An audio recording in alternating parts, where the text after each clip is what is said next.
Hello everyone, this is Part 2 of Brown Girl Dreaming by Jacqueline Woodson. The stories of South Carolina run like rivers. Our names. In South Carolina, we become the grandchildren, Gunner's little three, Sister Irby's grands, Mary Ann's babies. And when we are called by our names, my grandmother makes them all one, Hopedale Jackie. My grandfather takes his sweet time, saying each as if he has all day long, or a whole lifetime. Ohio behind us. When we ask our mother how long we'll be here, sometimes she says for a while, and sometimes she tells us not to ask anymore because she doesn't know how long we'll stay. In the house where she grew up, on the land she's always known. When we ask, she tells us, this is where we used to belong, but her sister, Caroline, our Aunt Kay, has moved to the north. Her brother, Odell, is dead now, and her baby brother, Robert, says he's almost saved enough money to follow Caroline to New York City. Maybe I should go there too, my mother says. Everyone else, she says, has a new place to be now. Everyone else has gone away. And now, coming back home isn't really coming back home at all. The garden. Each spring, the dark Nickeltown dirt is filled with the promise of what the earth can give back to you. If you work the land, plant the seeds, pull the weeds.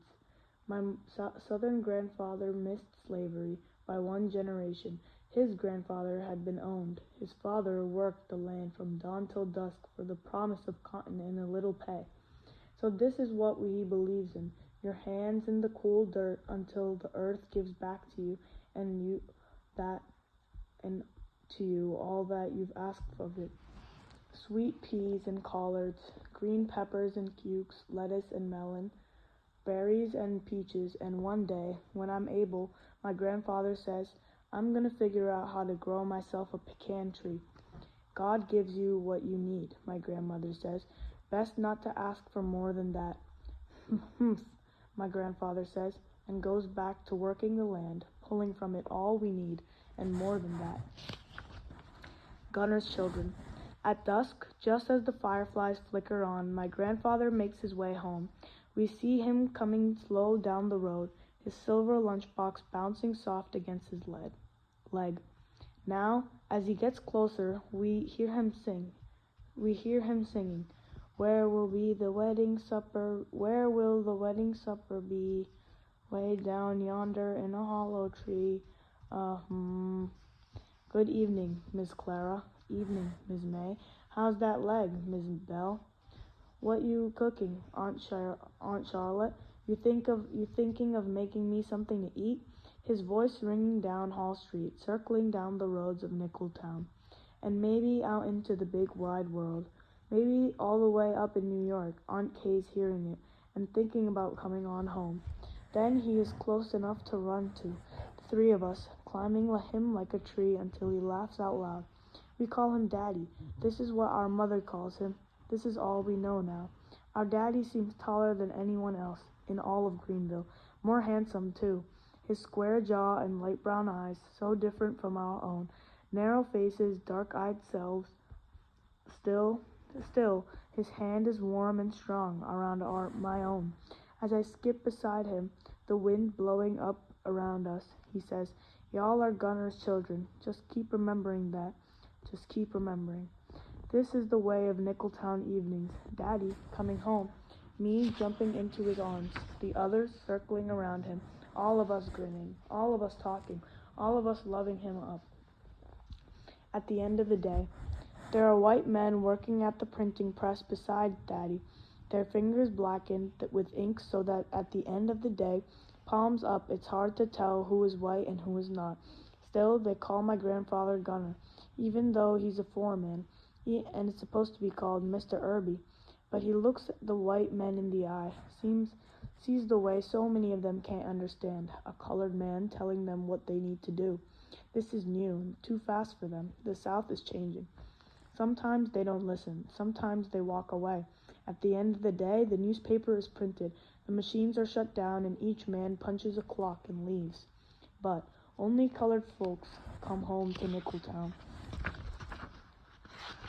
Here, you can't look right or left, up or down without seeing brown people.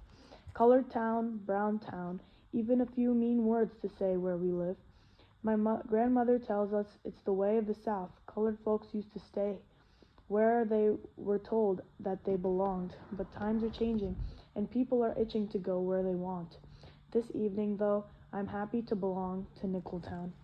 Day work. There is day work for colored women. In the mornings, their dark bodies filled as crosstown buses, taking them away from Nickeltown to the other side of Greenville, where the white people live. Our grandmother tells us this as she sets a small hat with a topaz pin on her head, pulls white gloves over her soft brown hands. 2 days a week, she joins the women, taking on the second job now that there are 4 more mouths to feed, and the money she gets from the part-time teaching isn't enough anymore. I'm not ashamed, she says. Cleaning is what I know. I'm not ashamed if it feeds my children. When she returns in the evening, her hands are ashen from washing other people's clothes, most often by hand. Her ankles swollen from standing all day, making beds and sweeping floors, shaking dust from curtains, picking up after other people's children, cooking. The list goes on and on. Don't any of you ever do day work, she warns us. I'm doing it now so you don't have to. And maybe all across Nickeltown, other children are hearing this too. Get the Epsom salts, she says, leaning back into the soft brown chair, her eyes closing. When she isn't in it, Hope, Dell, and I squeeze in side by side, and still there is space left for one more. We fill a dishpan with warm water, pour the salts in, swirl it around, and carefully carry it to her feet. We fight to see who will get to rub the swelling from my grandmother's ankles, the smile back onto her face, the stories back into the too quiet room. You could have eaten off the floor by the time I left this house today. My grandmother begins, letting out a heavy sigh. But let me tell you, when I first got there, you would have thought the devil himself had come through. Lullaby. At night, every living thing competes for a chance to be heard. The crickets and frogs call out. Sometimes there's the soft woo-woo of an owl lost amid the pines. Even the dogs won't rest until they've howled at the moon. But the crickets always win, long after the frogs stop croaking and the owl has found its way home, long after the dogs have lain down, losing the battle against sleep. The crickets keep going, as though they know their song is our lullaby. Bible times. My grandmother keeps her Bible on a shelf beside her bed. When the day is over, she reads quietly to herself, and in the morning, she'll tell us the stories.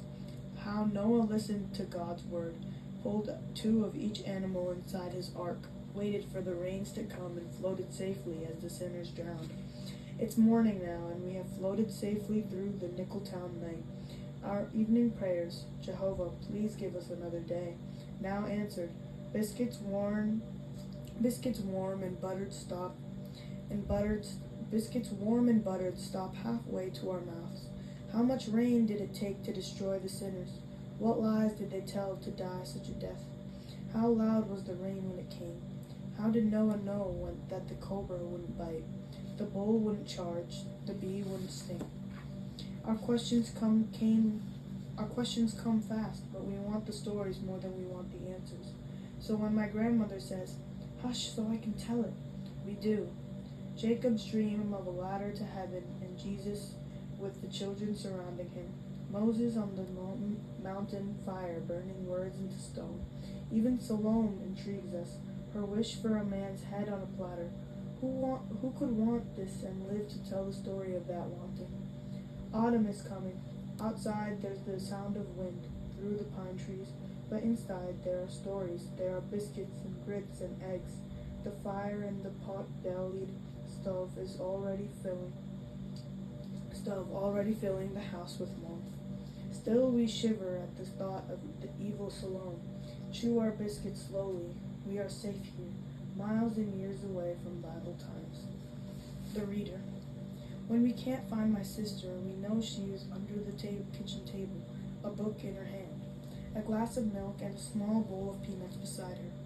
We know we can call Odella's name out loud, slap the table hard with our hands, dance around it singing, "She'll be coming round the mountain." So many times the song makes us sick and the circling makes us dizzy, and still my sister will do nothing more than slowly turn the page. The beginning. I cannot write a word yet, but at 3 I now know the letter J. Love the way it curves into a hook that I carefully top with a straight hat, the way my sister has taught me to do. Love the sound of the letter and the promise that one day this will be connected to a full name, my own, that I will be able to write by myself, without my sister's hand over mine, making it do what I cannot yet do. How amazing these words are that slowly came to me. How wonderfully on and on they go. Will the words end, I ask, whenever I remember to? Nope, my sister says, all of 5 years old now and promising me. Infinity. Hope. The South doesn't agree with my brother. The heat sandpapers his skin. Don't scratch, my grandmother warns, but he does, and the skin grows raw beneath his fingers.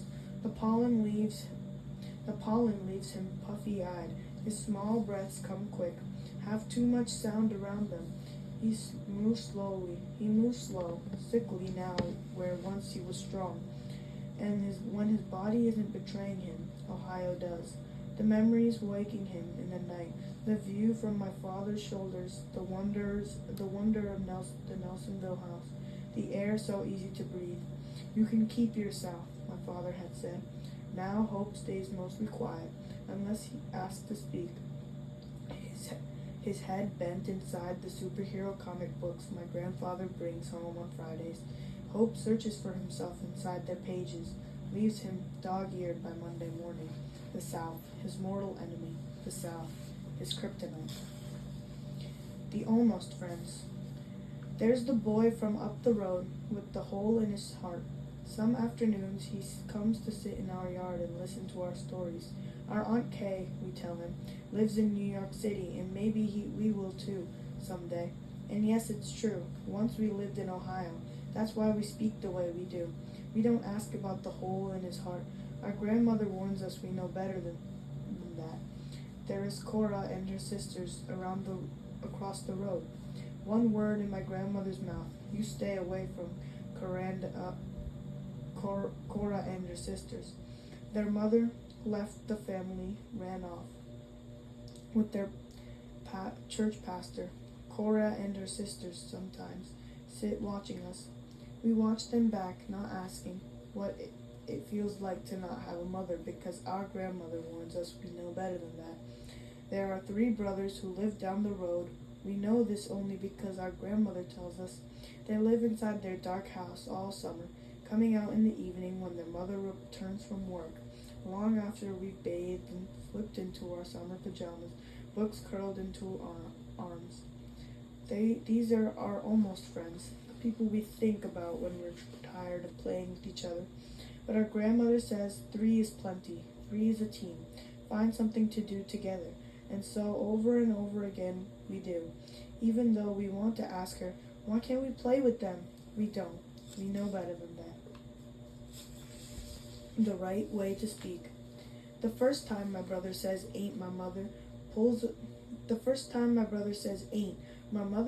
branch from the willow tree growing down the hill at the edge of our backyard. As she slips her closed hand over it, removing the leaves, my mother begins to cry, because the branch is a switch now.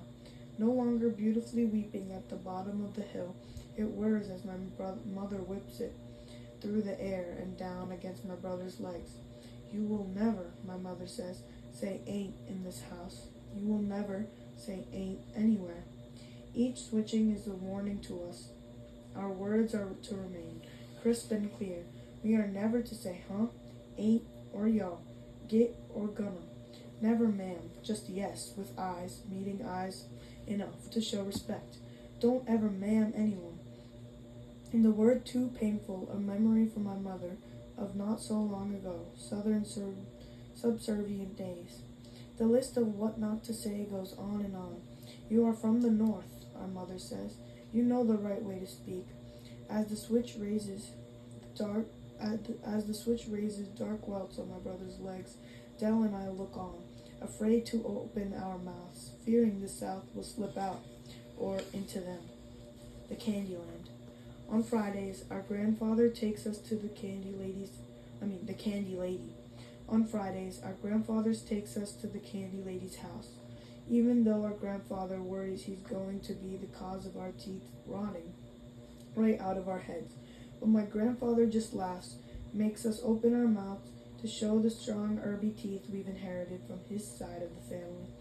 The three of us stand there, our mouths open wide, strong white teeth inside, and my grandmother has to nod, has to say, they're lucky before sending us on our way.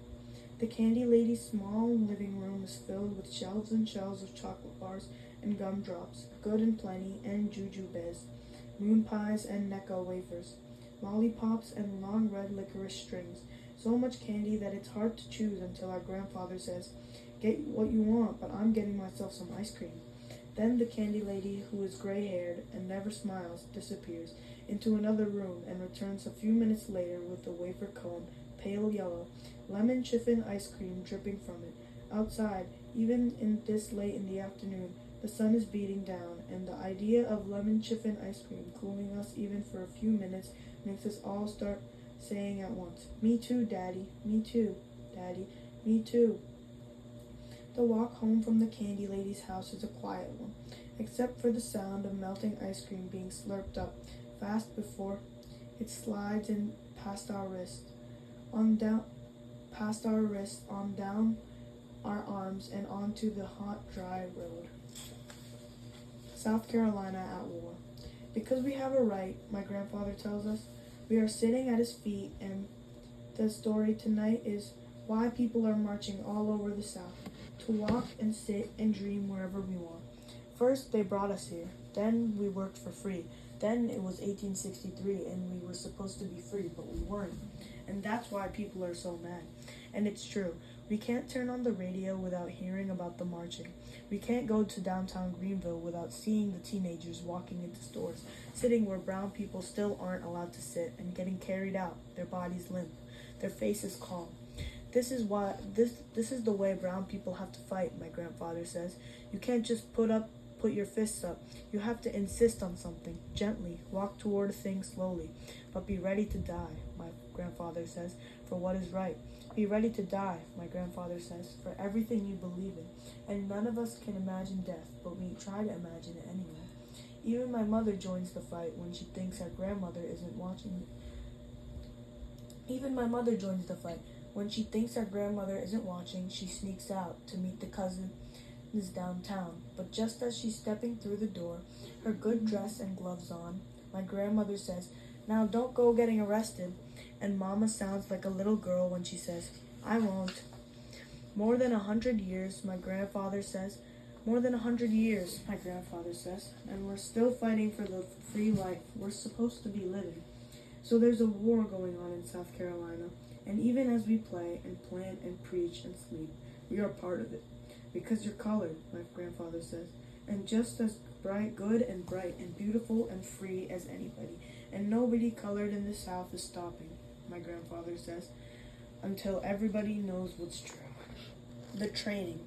When my mother's older cousin and best friend, Dorothy, comes with her children, they run off saying they can't understand the way Hope, Dell, and I speak. Y'all go too fast, they say, and the words get all pushed together. They say they don't feel like playing with us little kids, so they leave us to walk the streets of Nickeltown when we can't leave the porch. We watch them go, hear Cousin Dorothy say, don't you knuckleheads get into trouble out there? Then we stay close to Cousin Dorothy, make believe we're not listening when she knows we are, laughing when she laughs, shaking our own heads when she shakes hers. You know, you have to get those trainings, she says, and her mother nods. They won't let you sit at the counters without them. Have to know what to do when those people come at you.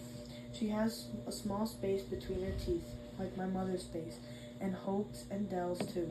She is tall and dark-skinned, beautiful and broad-shouldered. She wears gloves and dark-colored dresses made for her by a seamstress in Charleston. The trainings take place in the basement of churches and in the back rooms of stores, on long car trips and anywhere else where people can gather. They learn how to change the South without violence, how to not be moved by the evil actions of others, how to walk slowly but with deliberate steps, how to sit at counters and be cursed at without cursing back, have food and drinks poured over them without standing up and hurting someone. Even the teenagers get trained to sit tall, not cry, swallow back fear. But Lord, Cousin Dorothy says, everybody has a line. When I'm waking up to that lunch counter and taking my seat, I pray to God, don't let anybody spit on me. I can be sweet Dorothy 7 days a week, 24 hours a day, as long as nobody crosses that line. Because if they do, this nonviolent movement is over. The blanket. The first time my mother goes to New York City, it is only for a long weekend visit. Her kiss on our cheeks, as much a promise as the excitement in her eyes. I'll bring something back for each of you. It's Friday night, and the weekend ahead is already calling us to the Candy Lady's house. My hand in Daddy's. He doesn't know how to say no. My grandmother complains, but neither does she. Dresses and socks and ribbons, our hair pressed and curled. She calls my sister and me and her baby girls. Smiles proudly when the women say how pretty we are. So the first time my mother goes to New York City, we don't know to be sad.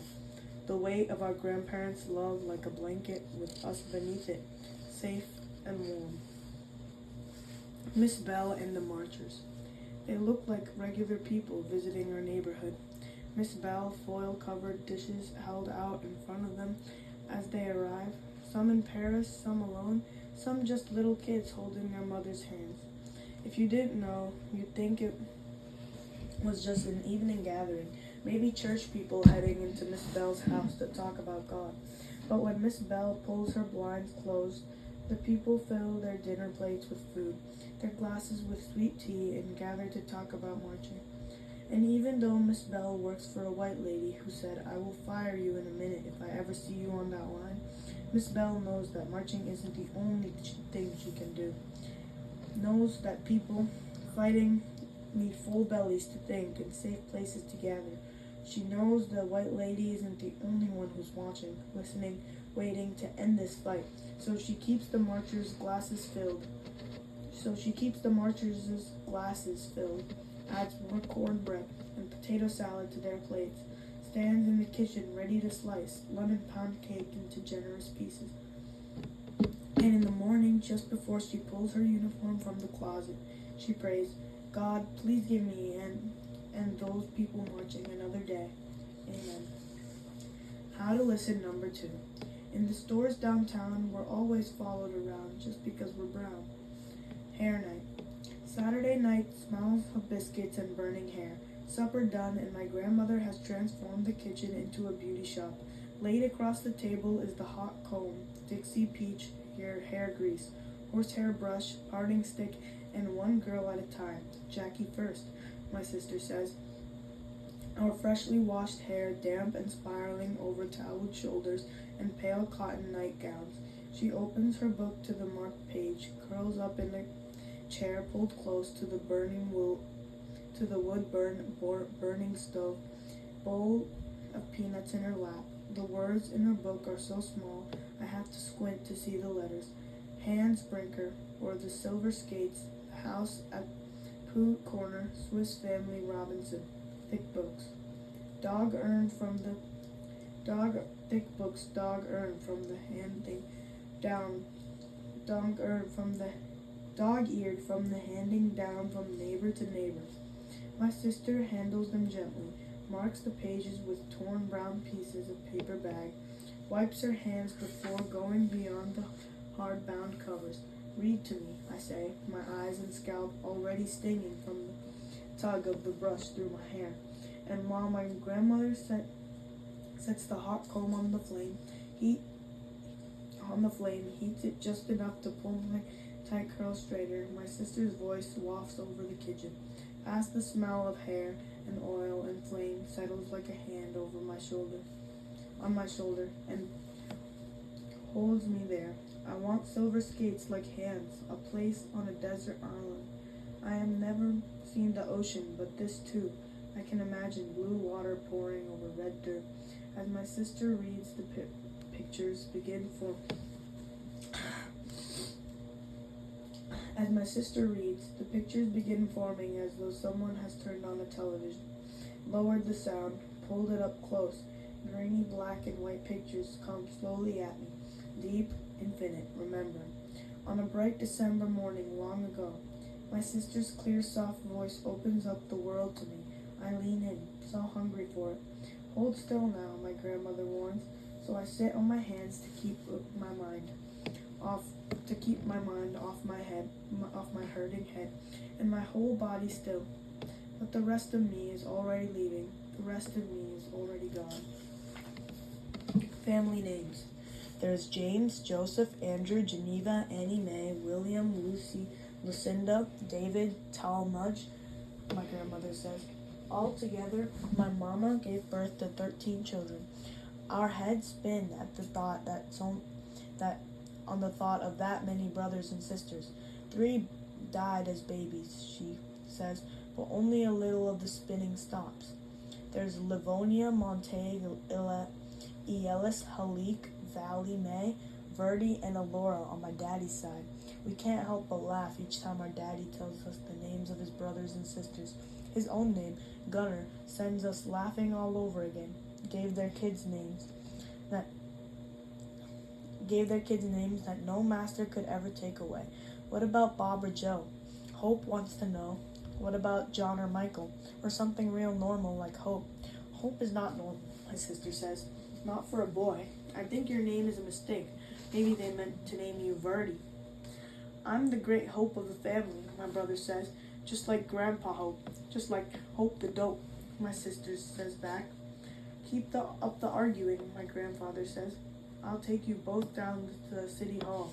People be happy to call you Talmadge and Valley May. American Dream. Even when my girls were little, we'd go down there, my grandmother tells us, and people would be marching. The marching didn't just start yesterday. Police with those dogs scared everybody, near to death. Just once, I let my girls march. My grandmother leans back in her chair, her feet still in the Epsom salt water, her fingers tapping out some silent tune. She closes her eyes. I let them, and I pray. What's the thing, I ask her, that would make people want to live together? People have to want it, that's all. We get quiet. Maybe all of us are thinking about the ones who want it and the ones who don't. We all have the same dream, my grandmother says, to live in an equal country that's supposed to be the land of the free. She lets out a long breath, deep remembering. When your mother was little, she wanted a dog, but I said no. Quick as you can blink, I told her. A dog will turn on you. So my mother brought kittens home, soft and purring inside of empty boxes, mewing and mewing until my grandmother fell in love and let her keep them. My grandmother tells us all this as we sit at her feet, each story like a photograph we can look right into. See our mother there, marchers and dogs and kittens, all blending, and us now, there in each moment beside her. The fabric store. Some Fridays we walked to downtown Greenville where there are some clothes, some restaurants, a motel, and the five and dime store. But grandmother won't take us into any of those places anymore. Even the five and dime, which isn't segregated now, but where a woman is paid, my grandmother says, to follow colored people around in case they try to steal something. We don't go into the restaurants because they always seat us near the kitchen. When we go downtown, we go to the fabric store, where the white woman knows my grandmother from back in Anderson, asks, how's Gunnar doing and your girls in New York? She rolls out She rolls fabric out for my grandmother to rub between her fingers. They discuss drape and a nap and where to cinch the waist on a skirt for a child. At the fabric store, we are not colored or black. We are not thieves or shameful or something to be hidden away. At the fabric store, we're just people. Ghosts. In downtown Greenville, they painted over the white-only signs except on the bathroom doors. They didn't use a lot of paint, so you can still see the words right there like a ghost standing in front, still keeping you out. The leaves. We watch men leave, the leavers. We watched men leave Greenville in their one good suit, shoes, spit shine. We watch women leave in Sunday clothes, hatted and lipsticked and white glove. We watch them catch buses in the evening, the black shadows of their backs, the last we see of them. Others fill their cars with bags. Whole families disappearing into the night, people waving goodbye. They say the city is a place where diamonds speckle the sidewalk. Money falls from the sky. They say a colored person can do well going there. All you need is the fare out of Greenville. All you need is to know somebody on the other side, waiting to cross you over, like the River Jordan, and then you're in paradise. The beginning of the leaving. When my mother returns from New York, she has a new plan. All of us are going to move there. We don't know any place else but Greenville now. New York is only the pictures she shows us in magazines and the two she has in her pocketbook of our Aunt Kay. In one, there are two other people standing with her, Bernie and Peaches. Bernie and Peaches, our mother tells us. We all used to be friends here in Nickeltown. That's all the young kids used to talk about. Our grandmother tells us, going to New York City. My mother smiles at us and says, we'll be going to New York City. I just have to figure out some things out first, that's all. I don't know what I'd do without you all up under me, my grandmother says, and there's a sadness in her voice. Don't know what I'd do, she says again, even sadder this time. As a child, I smelled the air. Mama takes her coffee out to the front porch, sips it slow. 2 steps down and her feet are covered in grass and dew. New York doesn't smell like this, she says. I followed her, the dew cool against my feet, the soft hush of wind through leaves, my mother and I alone together. Her coffee is sweetened with condensed milk, her hair pulled back into a braid, her dark fingers circling her cup. If I ask, she will hold it to my lips. Let me taste the bitter sweet of it. It's dawn and the birds have come alive, chasing each other from the maple to pine and back to maple again. This is how time passes here. The maple will be bare branched come winter, Mama says, but the pines, they just keep on living. And the air is what I'll remember, even once we move to New York. It always smelled like this, my mother says, wet grass and pine, like memory. Harvest time. When Daddy's garden is ready, it is filled with words that make me laugh. When I say them, pole beans and tomatoes, okra and corn, sweet peas and sugar snaps, lettuce and squash. Who could have imagined? So much color that the ground disappears, and we are left walking through an autumn's worth of crazy words that beneath the magic of grandmother's hands become side dishes. Grown folk stories. Warm autumn night with the crickets crying, the smell of pine coming soft on the wind, and the women on the porch quilts across their laps. Aunt Lucinda, Miss Bell, and whatever neighbor has a breath or two left at the end of the day for sitting and running our mouths. That's when we listen to the grown folks talking. Hope, Dell, and me sitting quiet on the stairs. We know one word from us will bring a hush upon the women. My grandmother's fingers suddenly pointing toward the house, her soft-spoken, I think it's time for you kids to go to bed now, ushering us into our room. So we are silent, our backs against posts at the end of the stairs, Hope's elbows on his knees, head down. Now is when we learn everything there is to know about the people down the road and in the day workhouses. About the sisters at the Kingdom Hall and the faraway relatives we rarely see. Long after the stories are told, I remember them, whisper them back to Hope and Dell late into the night. She's the one who left Nickeltown in the daytime, the one Grandmama says wasn't afraid of anything, retelling each story, making up what I didn't understand or missed when voices dropped too low. I talk until my sister and brother's soft breaths tell me they've fallen asleep. Then I tell them I let the stories live inside my head again and again until the real world fades back into cricket lullabies and my own dreams. Okay guys, so that is it for chapter 2. No, it's not it for chapter 2. Chapter 2 is like really long. So I'm actually gonna split this one in half. So this is like kind of like part 1 of the second part of the book, if that makes any sense. So I'm gonna be back to read the second half of part 2 later. So this was the first half of part 2.